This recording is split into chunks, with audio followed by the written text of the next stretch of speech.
দলীয় প্রসিকিউটর নিয়োগ করে, দলীয় আইনজীবীদের দিয়ে, দলীয় সাক্ষী দিয়ে আমাদের শীর্ষ 6 জন নেতাকে ফাঁসি দিয়েছেন।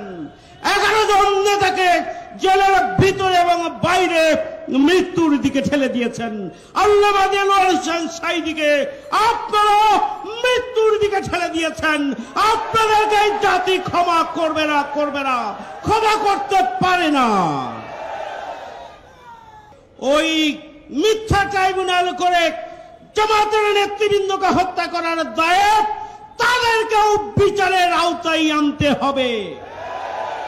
আর যে সমস্ত দলীয় বিচারপতি আমাদের নেতৃবৃন্দকে ফাঁসির রায় দিয়েছিলেন, তাদেরকে অবিলম্বে গ্রেফতার করে বিচারের আওতায় আনতে হবে এই ট্রাইব্যুনালের মাধ্যমে। যারা মিথ্যা সাক্ষী দিয়েছিলেন, ওই প্রসিকিউটর কোথায়? ওই আইনজীবীরা কোথায়? ওই সাক্ষীরা কোথায়? সবার তালিকা আমাদের কাছে রয়েছে। তাদের তালিকা করে করে সরকারের দায়িত্ব হচ্ছে তাদেরকে বিচারের মুখোমুখি করতে হবে। এরা বাংলাদেশের বিচার ব্যবস্থাকে দলীয়করণ করেছে।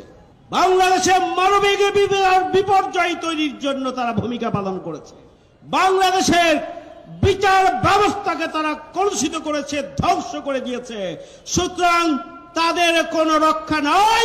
তাদেরকে আইনের আওতায় নিয়ে এসে বিচারের মুখোমুখি করার জন্য আজকের এই কর্মী সম্মেলন থেকে আমি দাবি জানাচ্ছি।